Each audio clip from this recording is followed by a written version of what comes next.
All right, well, welcome back to the Dashboard Dojo. If it's your first time, so glad to have you here with us today. Um, I had thought to do this session, the first one in December, in part because I'd assumed Dreamforce would already be in the rear view mirror for us, and we'd have our hands on what the roadmap for the next 2 or 3 releases would be. I had to pull some strings with some friends on the product team to sort of get a little bit more of a glimpse, so we'll talk about that. But really glad you're with us. So my name is David Carnes, and really glad to have you here in the dojo. Why don't we get started? All right, so we'll spend a minute talking about myself, not more than a minute. I'd like to ask you about how you prepare for releases, because this is important. A lot of features sneak right by. In fact, I noticed a few last night when I was tinkering and just putting together my thoughts for this session. I noticed some things that I just didn't catch. You know, an interesting thing of prepping for a session like this is how far back in time do you go? I seem to remember back about, I don't know, almost 50 releases now, and I've long forgotten when features were introduced and all that. But I thought to go back into 2019 just because so much has changed with the move from Classic to Lightning. So we'll talk about enhancements since then, and there's such an interesting list of them to go through. We'll talk about the report and dashboard roadmap as well, and some pretty cool features coming in the upcoming releases. I'll share some upcoming dojo topics. We have 4 more dojo sessions scheduled, stretching into February, so I'd love to have you join us for that. And finally, share a bit about OpFocus training events and take some time for Q&A. We have the chat enabled for this. So along the way, if you want to throw a question in, we can try to make it as interactive as we can. So thanks again for joining us at the dojo. All right, so I think many of you already know who I am, but I'm David Carnes, the founder and CEO of OpFocus. I've been working on the platform now for 16 years and just really am having a blast. The platform just keeps getting better and better. I was a student and then a high school teacher in Japan, and this is actually a castle where I gave tours. It's Himeji Castle. OpFocus, we are a consulting shop. We're based in the northeast of the US and also operate in Canada. We help companies with SaaS. We help SaaS companies with their revenue operations. We're a gold Salesforce partner, and we've just got a team that loves what we do. So it's good fun. All right, so why don't we get started with a quick poll. I'm curious, how do you prepare for new releases? And specifically, yeah, I guess how do you prepare for new releases? So there are release notes, there's the trailhead badge. Salesforce releases pre-release orgs about 3 or 4 weeks before, maybe even 6 weeks before the releases go live. Do you just wait and see? So be curious how you guys prepare for releases. Kyle, do you want to share that? Yep, it's open now, so please submit your answers if you haven't already. I'll leave it open for a couple more seconds here.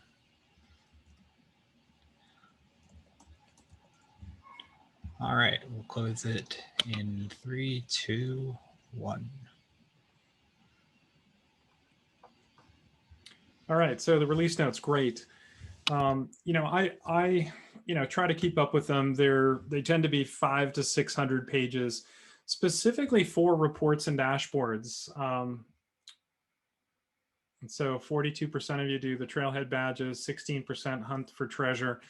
It's a lot of fun finding things and trying to document them before any documentation has been released. Thank you for those of you mentioning the dojo. That's great.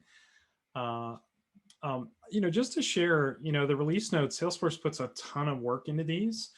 You know, for years, they've been about 500 to 600 pages. There's just a lot going on. They're continuously updated even after the release goes live because there are tweaks and adjustments to them.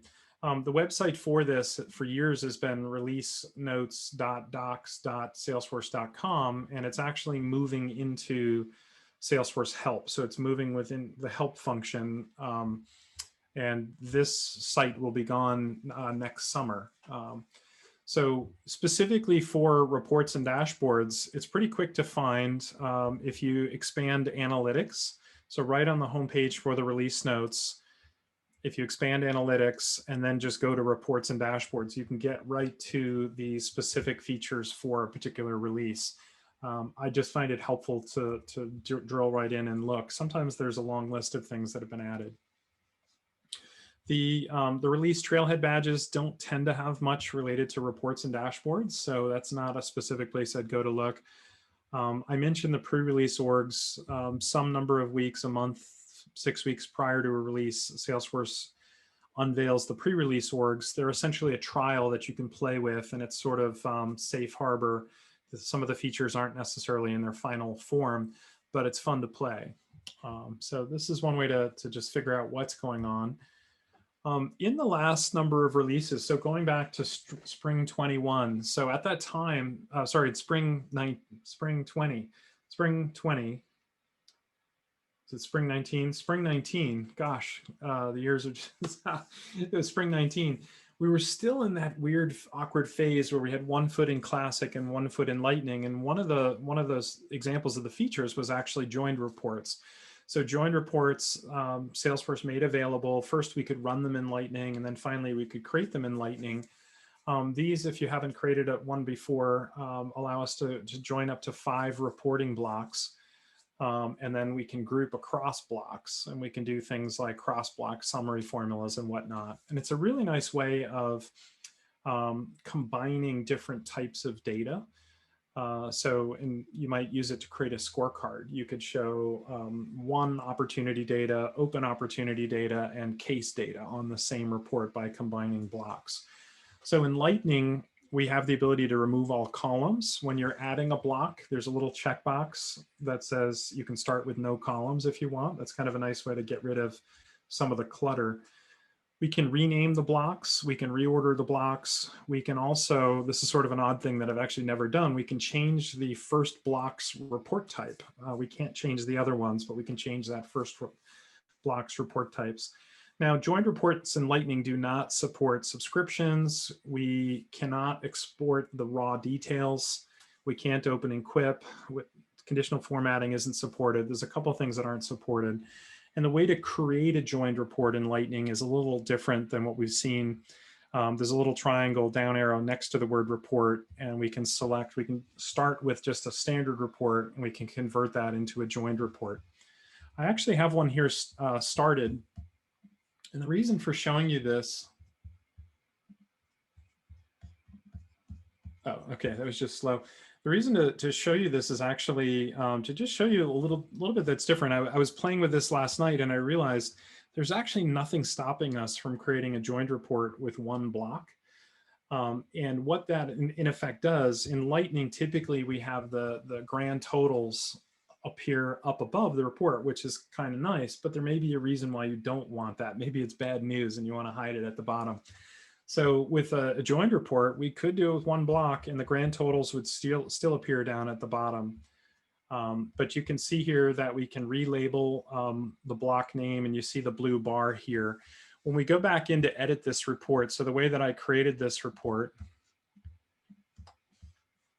is I just created a standard report on opportunities with products, and you can see the report type listed up here at the top of the block.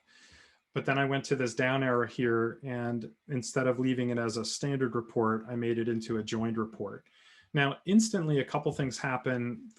This takes on the block structure. We have an add block button that appears at the top, and then we have the ability to group across blocks. You also, once you rename a block, and you can do that by clicking on the pencil and just changing the name, then the section of columns and the section of filters is collapsible with that name up at the top. Why don't we go ahead and add another block? So if I add another block, basically what that block is asking us to do is choose a report type. Now, for years in Classic, we could not reuse the same report type. But in Lightning, we can reuse the same report type, which is kind of cool, because you might actually want to report on campaign data and have 1 block be for Europe, Middle East, and Africa, and another block be for Asia Pacific, and another block of campaign data be for North America, and just put them side by side. So I think it's a really nice thing that we can do. I'll choose a different report type here. And just to point out that Salesforce will tell us what the common fields are that we can do a grouping across, and that could include fields from opportunity, account, user, and also contact. And if you want to start off with none of the default columns, you can uncheck the box that's checked by default. And when I add the block, it'll just be blank. So when this block appears on the page, you can see the coloring is different, and this is representative of being a different report type. And let's say that I call this now OpenOps. And I might come in here and adjust the filters, and I can collapse the one ops. I like what they've done in Lightning with this. I think this is helpful. Just it feels easier to manage. In Classic, we were moving things up and down all the time to kind of get them out of the way.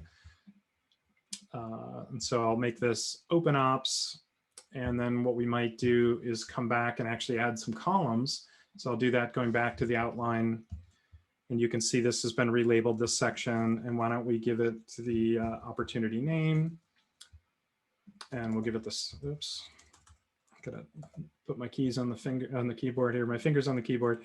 Let's throw the amount on there. That should be auto summed. It is. Let's put the close date. And if I were to expand this and actually show the detail rows, you'd kind of see why I'm starting with as few columns as possible. This would just be so wide, we'd be scrolling left and right. So I really like that we can, when we're adding blocks, start with no columns already added, and I can just add the ones that I want. So supposedly we can, and it's probably when I add a third block that we can actually go ahead and reorder the blocks. So if I add another block here for cases, let's say, and maybe I will start with the default columns on that one. And supposedly we can, of course, I've never done it.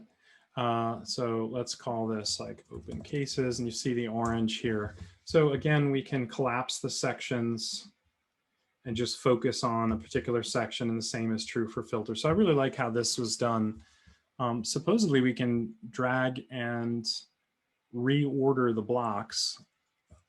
I'm not seeing an obvious way to do that. Maybe somebody could throw that into the chat if they've done that before. I wonder if it's actually here. Wouldn't that be cool? All right, so let's collapse these. Huh.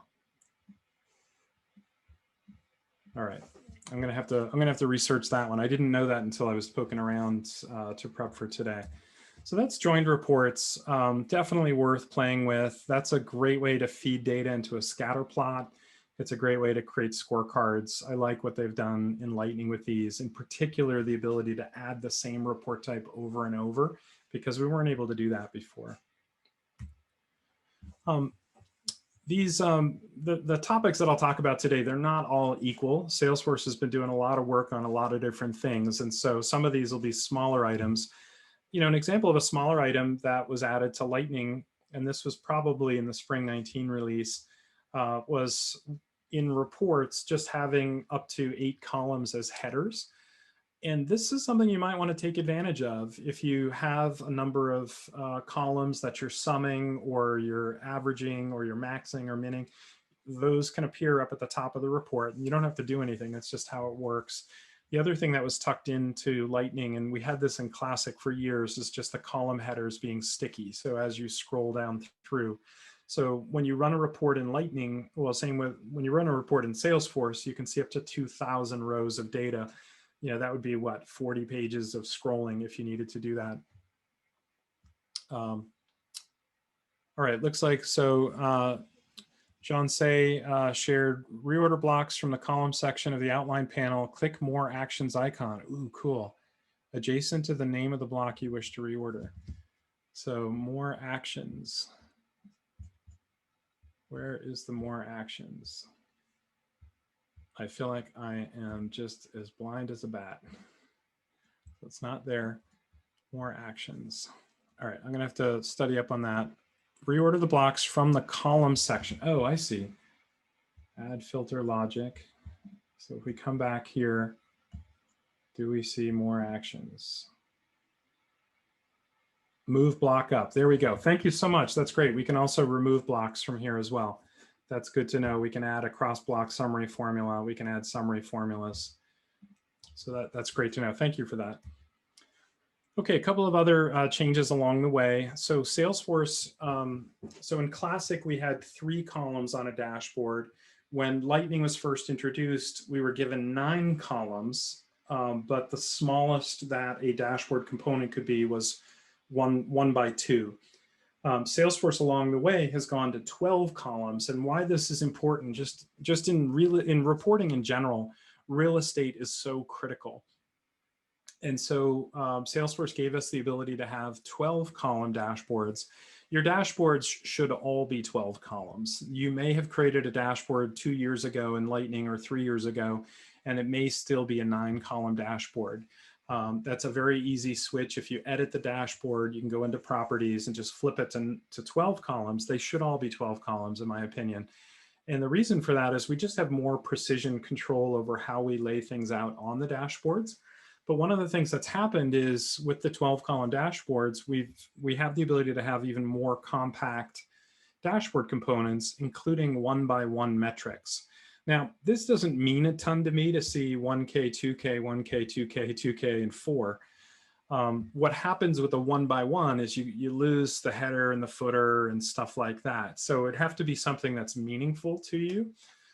Just because we have a bunch of 1-by-1s does not mean we can have more than the 20 dashboard components that we can have on a dashboard. So you could just have 20 squeezed up in the top left corner, and that's it. And that's all you can put on that single dashboard. But I like this ability to use space differently. I like this ability to use metrics. So a metric shows a grand total, much like a gas gauge just shows you the grand total. And we can use those and just organize the information in a thoughtful way. Along the way, lightning tables, if you haven't heard me talk about lightning tables before, they are really, really great. What makes a lightning table so special at the core is it's not based on the underlying report. It's based on the underlying report type. And that makes it really powerful.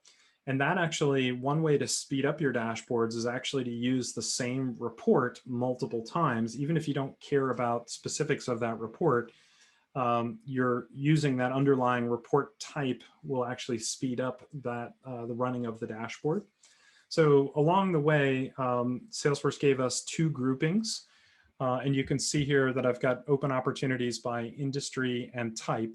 You know, it looks like I didn't relabel it. It's not that. It's by type and has product. Sorry, I was playing and didn't update my screenshot. So this is grouped by the opportunity type and then by has product. Now I remember I did this because it would fit nicely into the screen rather than having 32 industries. But you can see here that we can, right within the properties of the lightning table, so you can have up to 10 columns in the lightning table. You can show up to 200 rows. That's a lot. That would be a very tall dashboard component. But we have that ability to do up to 2 groupings. Now, I kind of feel like the sort is wonky. I didn't really ever quite figure out the sort. It's showing me here that it's sorted by type descending and sorted by has product descending. Even going in and trying to sum it by the amount, it still seems to be stuck with the sorting by industry and type. I don't think it's perfect, or it's at least not clear to me. A couple of other things that we're able to do is add summary totals, and also we can show summary formulas. If you have a summary formula, looks like I don't have one here on my screenshot, but if you do a bit of math and want to show that, these may be little things, but they may be some way that you can go back to a dashboard that was created a couple of years ago and add some spice to it, or add a bit more to it. Another dashboard enhancement, this is one I just noticed and tweeted about last night, is the ability to drag and drop dashboard filter values.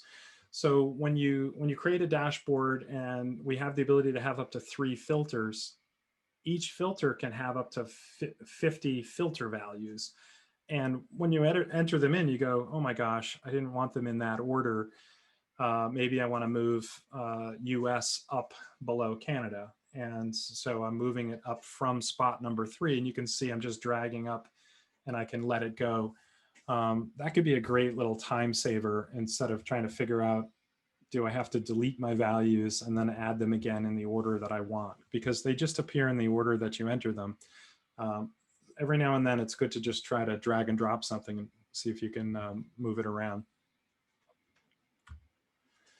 Subscriptions has really come a long way. If you used reporting in Classic, you'd know that we had the ability to schedule a report, and then we had a report notification feature, and subscriptions in Lightning is really the amalgam of the two. This is really unfolded across a number of releases. So at this point, each user in your system can have up to 5 report subscriptions. And if you give them the permission to, they can have up to 5 dashboard subscriptions as well. You can see here in the screenshot on the right that the subscribe to dashboards, that is not set by default for a standard user. You actually have to go out of your way to give them permissions. You can also, while you're there, maybe for a manager, give them the ability to subscribe their own staff. So give them the ability to add recipients if you want.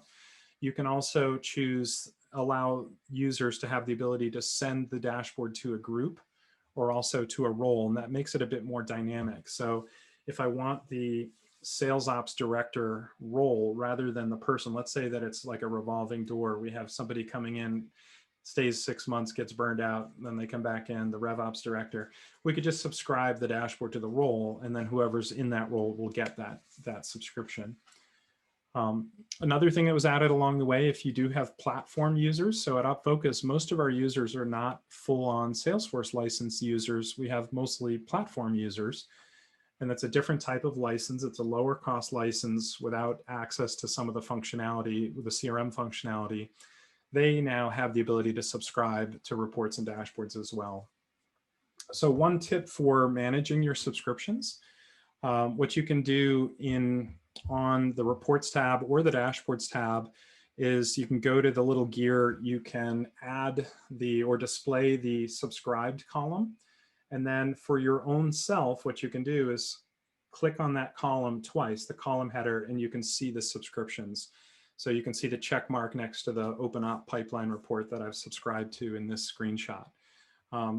For some of us that have a bunch of subscriptions, you may need to disable one in order to enable another, and that's a nice way to manage it. All right. So just to show you with report subscriptions, along the way in the last number of releases, we were given the ability to attach files. So in order to use the report include attachment on a report subscription, you need to be able to have the export report permission. That is a standard permission. So if you've heard me speak before, you've heard me say that out of 31 report and dashboard permissions, only 4 are set by default. And one of those is subscribe to dashboards, run reports, create reports, and export reports. Now, I'm not all that comfortable with allowing everybody to export data because that's how data gets stolen. But if you want to take advantage of the ability to include an attachment on a subscription, you have to have the export report permission. Now, something else that we can do is we can set conditions, and this is super cool. So you can only receive the subscription when the condition is met. So let's say that you have a priority 1 case report, and you set the subscription to daily at 7 a.m., but you could add a condition and say, only send this to me if there are 10 or more open priority 1 cases. Then we want all hands on deck. So it's kind of a nice way, and it's very simple to do. You check the box to add conditions, and then you can specify the filters. All right, that's some changes to report subscriptions. So I like what Salesforce has done, combining the report scheduling and the report notifications from Classic. Now, please note that if 5 report subscriptions is not good enough for you or for a user in your Salesforce instance, you can always jump back into Classic and use the old report notification and scheduling from Classic. What they would receive would look like a Classic report, but maybe that doesn't matter because it's more than the 5 that you're limited to in Lightning. All right. So another feature that came out along the way is row-level formulas. And when Salesforce introduced row-level formulas, we got a real bonus because the row-level formula editor, what they did is they used the same new editor for summary formulas. So we got a really nice upgrade with the formula editor for both row-level formulas and summary formulas. But row level formulas allow us to evaluate individual records on a report. And you can leverage up to 5 fields, and you might even use the same field over and over, and that's fine. You could use the same field up to 5 times if you needed to do something to it and add something to it and subtract something from it, whatever. The result of a row level formula is displayed as a column. And you might use this to concatenate text. You might use this to do a little bit of math. Like here in my example, I've taken the created date of a case and I've added 26 days to it. That's created date plus 26. That does that math. So the output of a row level formula, you can group it. So that might be a nice way to sort of take a bit of data and turn it on its side and then use it in a grouping. In the olden days, we would have had to go ask a sysadmin to write a custom formula field on the object. And then that's one of the 500 that you can use in Enterprise Edition on that object. So now we can have up to 1 row level formula on each report. So there are some limitations. These are not usable in bucket fields. They're not usable with cross filters. They're not usable with reports that are based on a custom report type that has a with or without setting. Okay, so if it's equijoin based, it's fine. If it's left out or join custom report type, it's not going to work. What's interesting, one reason why I really like having this feels like a nice tool on the tool belt, because every now and then I just need to change data a certain way and I only want to do it for that report. So this can be helpful. Another feature that came out along the way is field-to-field filters. So I talked about this last year at Dreamforce, and I talked about row level formulas last year at Dreamforce. But the field-to-field filters, what's so great about this, I think many of us have wanted this one for years. So this allows us to filter on numbers, dates, and date time fields. The data types have to match. So that's kind of a key thing. So if you're doing something on the last modified date, your choices of the field-to-field options are going to be limited to that same data type.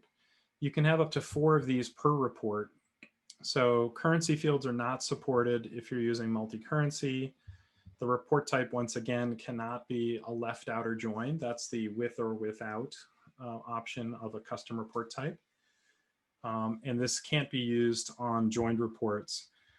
Why don't we just go try one of these? So if we go back into our system, and why is it that I put the Zoom chat stuff wherever I need to click on something? So I think I've got a, didn't I create one of these? Maybe I didn't. Yes, I did, field 2, here we go.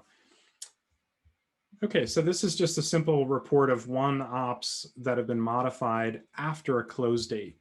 And you can actually see the field-to-field filtering here by just popping out. And you can do this on any report if you want to understand, like, what am I looking at here? You know, 2 really important details of any report that you're looking at. One is the report type that it's based on is shown right up here at the top after the word report : and then the filter is super important. Like, what of all the million opportunities in our system, what am I looking at? So we're looking at closed won opportunities. And then you can see this field-to-field filter here. It says last modified date is greater than the close date. So let's go look at this one under the hood. So we can edit this and go right to the filters sub-tab. And if we wanted to just click on this, you can see, but normally when you add an advanced filter to a report, what you see is the value, and you could pick a date or use a relative date. But if I want to, I can specify a field. It just so happens that the one I want is the close date, and that's the first one in the list. But I can clear that out, and I can see other fields of the same data type here. Now, I might also choose to lock this. If you've never used locking, what that does is when somebody goes to run the report, they cannot modify it on the run report. Maybe you have some legacy NetSuite or SAP thing that you want to exclude from all reports. So you might set a filter to exclude reports that have that ID or something and lock it. And you can see the little lock icon. And then when I go to run this, I can't actually change that in the run environment. It's got the little lock on it, so it's just grayed out. All right, so that's a couple of topics combined, but field-to-field filters are a really nice addition to our filtering options. And again, you can have up to 4 of these on each report. Another feature that came out along the way was unique count values. So these allow us to show the number of distinct values within a particular column. So you can have up to 3 of these that you add in the report editor directly. But interestingly, you can have up to 5 more of them if you learn just a little secret with summary formulas. So literally if you write a summary formula and you put in the field name : unique, that's actually going to do the same thing. It's going to give you that unique count. So these appear as a grand total. And you can see when I run the report, the grand totals appear up at the top. So the unique account name is 266, and the unique account ID on this report is 267. Now, I did engineer this very specifically to prove a point that the IDs are always distinct, but the names are not necessarily distinct. And so I've got 2 accounts here, and this just happens to be a duplicate, Abbott Inc. and Abbott Inc. These look like on the surface that they might be the same account, but in reality, they're 2 separate accounts. And the only way that I could tell that is if I do the unique on the unique account ID instead of the unique account name. Okay, so just one important little distinction. Oh, great question. So who can unlock? So basically anybody that can edit your report can unlock your report. So it's not just the report creator or a sysadmin, it's anybody who has the permission. So one way that we can control that is we put reports into folders, and the folder is either read-only or allows the content to be edited or managed. And if you allow edit or manage, then those users can go into edit. So nobody can override this, the lock in the report run environment, only if somebody can edit the report. So if the report is in a folder. Now, nothing is stopping a user from saving their own copy unless you really restrict their profile permissions. But most users can save their own copy somewhere else, and then they could come in and undo the lock on the filter if they knew how to do it. It's just uncheck the box. Great question. All right. A couple of other sort of random updates. Enhanced folder sharing. If your system is newer than 2013, you didn't really notice that this was a thing. For those of us that have older systems than 2013, this, it was time for legacy folder sharing to be put out to pasture. But enhanced folder sharing, one reason to talk about it is that on the surface, it looks like there are 3 levels of access: view, edit, and manage. But reality, there's a 4th level that's an important one, which is none. You do not have to give users access to the folders. And your CEO, she should not see every report and every dashboard in the system. It's such a waste of her time. So please do not think that you need to have, the higher up somebody is, I'd actually argue that the less stuff that they should see, because there's a lot of nonsense that they don't need to see to do their jobs. So folders that have no access granted are essentially hidden. Though anybody whose profile permission allows them to view or manage reports or view or manage dashboards in public folders, they can see that and they could go in and change the permissions and whatnot. We have the ability to share folders with users, roles and subordinates, and groups. And again, we have those 3 levels: view, edit, manage. You also always have the option to not give people access. All right, one of the ones that we may not ever see, and I asked somebody this morning who's an Urdu speaker, I was really curious, has he ever seen this? And he said no.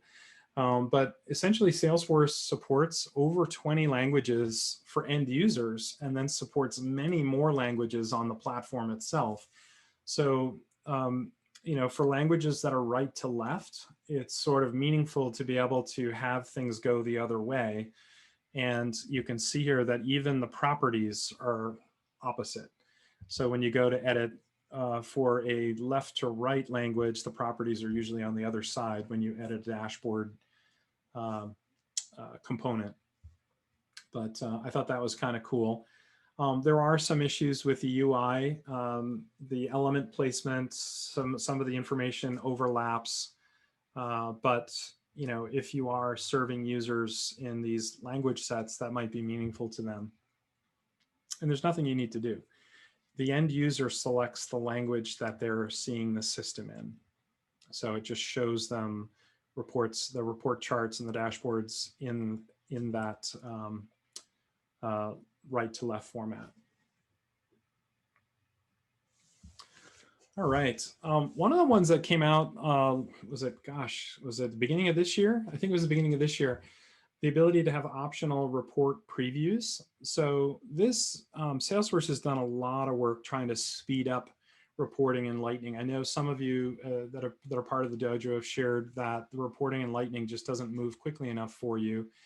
More help is on the way. This was a feature that was very much intended to help, to just turn off the preview. If you're comfortable with editing reports, you don't need to see the preview. There are some things that you may want to use the preview.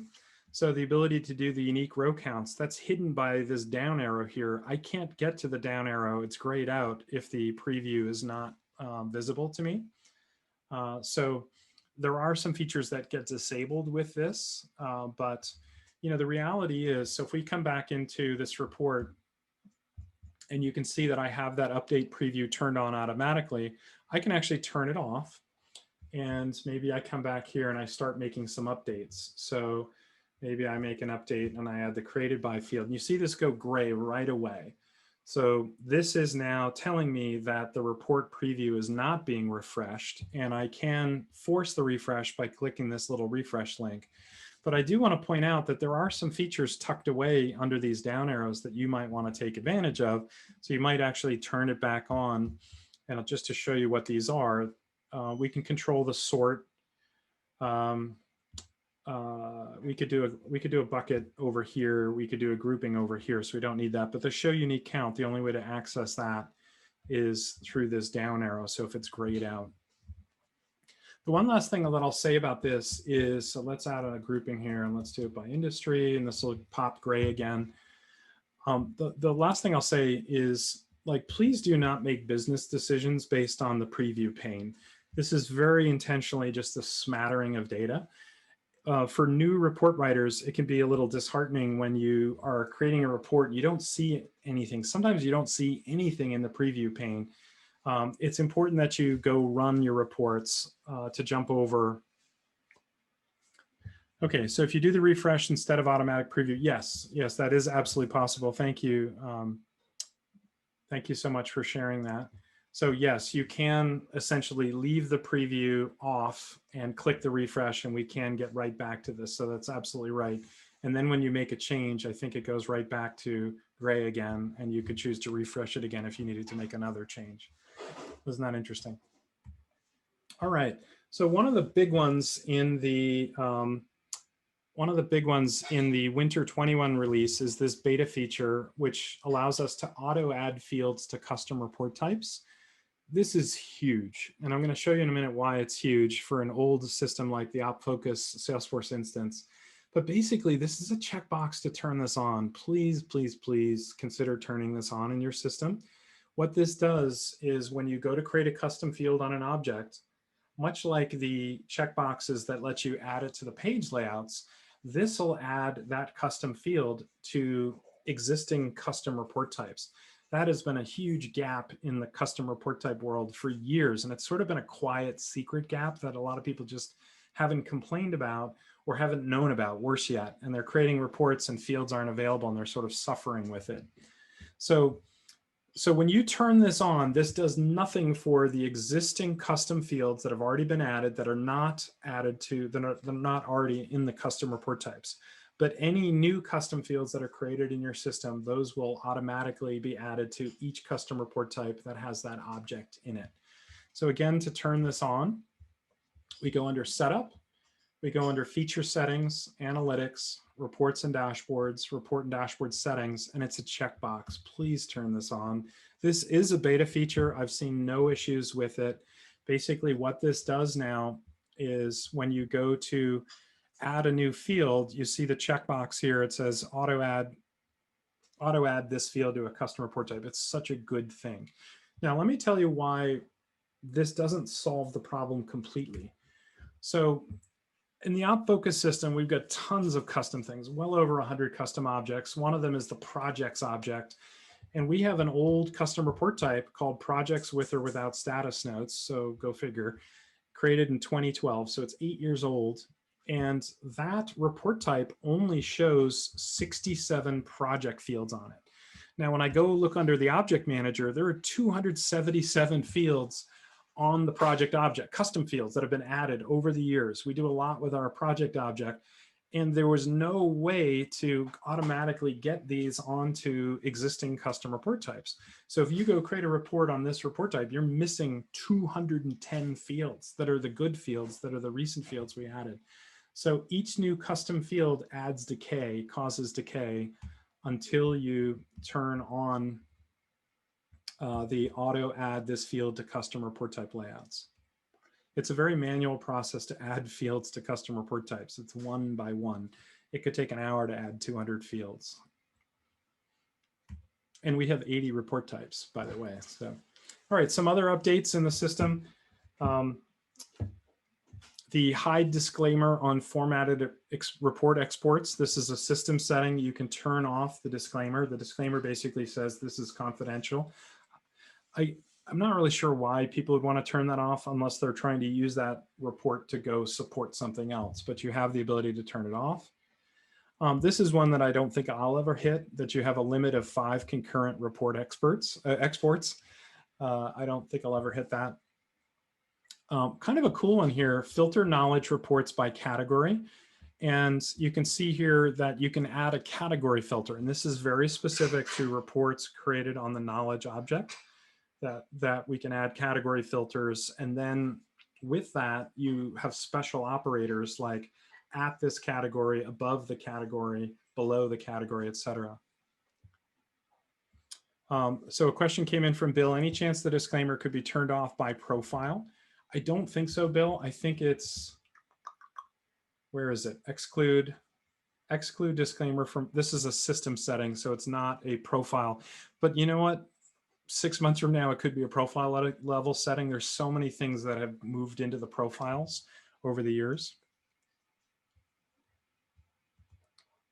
Any thoughts about how to have a dashboard maintained by several people without giving view all data to users? Yeah, I think you could put the dashboard in a folder that allows those users to modify the dashboard. Those users would have to have modify dashboard permissions, but they don't need view all data to be able to modify a dashboard. So a couple of other random updates. We have the ability to create custom report types on price book entries. So this is good. Please know, if you don't know anything about custom report types, this is the most important topic that no one talks about and there's no Trailhead badge for. So there are 1,000 Trailhead badges, but 0 on custom report types. It's critical. There are over 50 things in Salesforce that the only way you can report on them is to create a custom report type first. You create that report type, save it, then other users can create reports on that report type that you create. So Salesforce gave us the ability to do that on price book related stuff, which is good. Another sort of interesting one that I noticed is that we can create a report on flows, and there's actually a sample report. This is the only sample in Lightning. I was stunned that it snuck in a few releases back because in Classic, there are 74, 75 sample reports, and they didn't get brought over to Lightning for whatever reason. They're still available in Classic. You can still create reports from them in Classic and then edit those custom reports in Lightning. But in Lightning, this is the only sample report, and it has to do with flows. And you can see which flows run, the interview status of the flow, how long for each interview, etc. So I thought that's kind of a cool thing. I have never reported on flows myself. All right, so let's talk about the roadmap. So this is the exciting stuff. Literally, I got 3 emails from, or one private direct message and 2 emails from folks on the report and dashboard team, sort of whispering things that are coming, which is really helpful. In the help docs, there is a Lightning experience roadmap. It seems to end at the next release, so maybe this hasn't been updated in the doc set for a while. So you can go search for this stuff.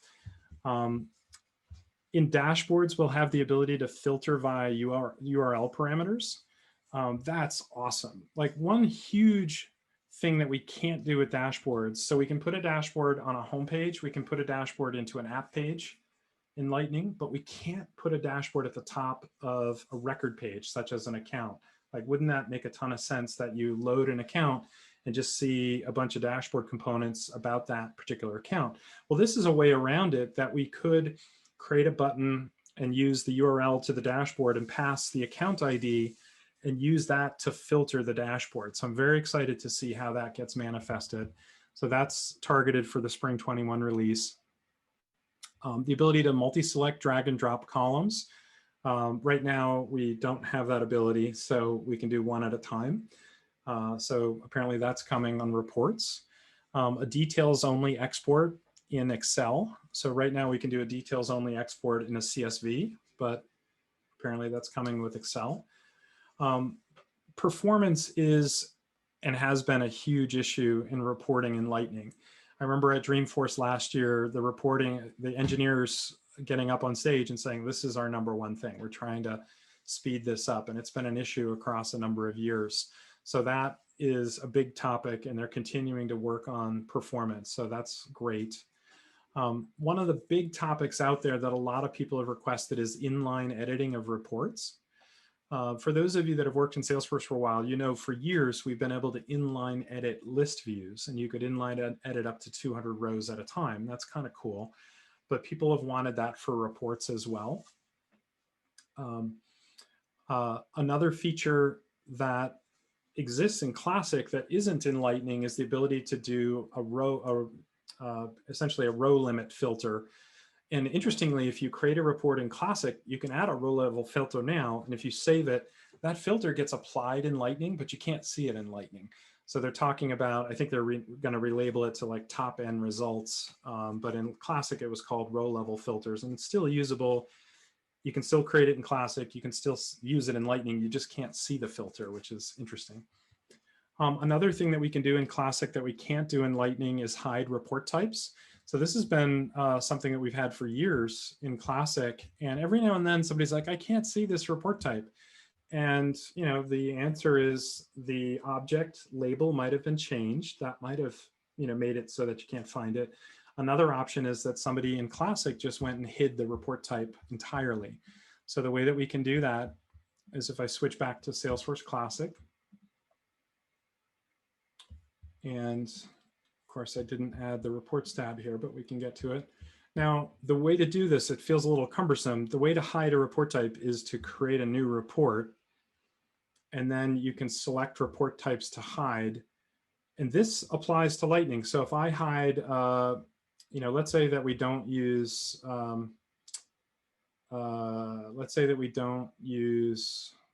support. We don't use the support functionality. I could literally hide, or we don't use solutions. I can literally hide all of those report types, and it's done. It's already saved. Now, if I switch back to Lightning and I go to create a report, those report types are hidden in Lightning. So they're talking about giving us something similar in and you see here that those solutions, those 3 that I hid, are not available to me in Lightning. So they're talking about giving us that similar kind of feature directly in Lightning. All right, 2 more features on the roadmap. One is the ability to print to PDF or print to a PNG, print to dashboard specifically. I think that's kind of cool. But probably the biggest one on here, other than inline editing, is recommended report types. So I think, again, the hardest thing for people is like, all right, I'm new to reporting, I'm new to Salesforce. What do I pick? Like if you pick accounts with partners, you will literally see 0 accounts that have no partners. These are equijoins. It's like a minefield in here. And what Salesforce is saying is, I don't know how they're going to do it, but on the roadmap, something that they're excited about is actually recommending report types. So I'm kind of excited to see how that gets manifested. All right. So guys, if it was up to you, what roadmap feature would you prioritize? Kyle, could you put the poll? Yep. All right, it should be open. Please. So guys, you can pick one. If you could only pick one thing. Filter dashboards via URL parameters, multi-select drag and drop columns and reports, inline editing of report results, printing dashboards, recommended report types. If you could just pick one, if we could give this output to the report and dashboard team and that's what they worked on, what would you pick?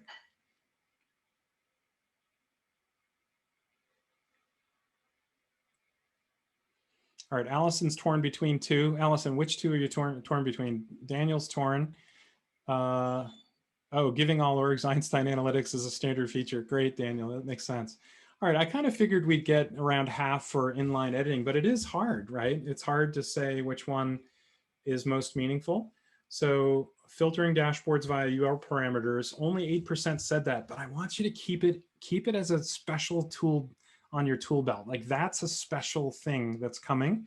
Do not think of that as a light thing. That's a very significant thing that we'll be able to add a button to a page layout and just throw a dashboard, you know, like instantly have a dashboard with that. Let's say it's an account or, you know, some custom object and you want to drill into actual visualization of data. So recommended report types. Okay. All right, well, I'm excited to see. All right, so Allison said inline and multi-select. Yeah, that'll be cool. Multi-select just makes our job easier to drag things onto the page layouts, onto the report layout. So for upcoming Dojo sessions, December 21st, this got moved because, so both of these sessions got moved because of Dreamforce or being in December instead of November. But December 21st, we'll try to squeeze one more in before the end of the year. And we'll do that one at 1 o'clock Eastern time. And I thought to dive into end of year sales and marketing reporting. Now, if you're with a nonprofit, this applies to you too, because donations, it's a big time for donations. And it's a big time to measure marketing effectiveness. I think today is Giving Tuesday, isn't it? So we need to measure this stuff. You can register on dashboarddojo.com. For the hands-on sessions, if you've already joined me for a hands-on session before, you don't have to reset up your dev org. But if you're joining for the first time, I need you to set up a special dev org before the session. And there's a link here in red. It's just Dojo setup. And there are 3 things I need you to do. And there's a blog article I wrote that just describes it all, what I need you to do just to be ready to do the hands-on session with me. These are special kinds of dev org. So if you have another dev org, I don't want you to use that because you'll miss out and you'll see different things if you don't use this type of dev org. So also on January 6th to kick off the new year, I thought to have some fun, do New Year's resolutions for reporting. So heading into 2021, how can we set ourselves up for, so thank you for posting that to the chat, Kyle. All right, so we've got 4 more sessions scheduled into February, so I'm excited about that. I do have 2 training courses that I'm teaching coming up. I've got a 5-day Salesforce admin course, February 22nd to 26th, and we're doing that a little earlier than before, trying to allow folks in Europe maybe a shot. It'll be in their evening, but hopefully not too late. And then similarly, we'll do a 2-day reporting workshop, March 9th and 10th. I wrote the courses and I've been teaching them for a lot of years, enjoy it a lot. So we've got special offers here if you're interested in joining us for those classes. We have an upcoming webinar next week related to Salesforce DevOps. So this is an OpFocus webinar. We've got an all-star panel joining us to talk about DevOps. Now, you know, like Brian is at PTC, massive company. He ran a huge team at Toast before, had, you know, many developers and architects and folks working in multiple sandboxes. And he's just got a lot of great stuff to share, as does Ezra, as do the folks from the OpFocus team. So that's next week on December 9th. Finally, if there are any other you know, questions, thank you for those of you who've posted things in chat along the way, but we can certainly address a few more if it's helpful.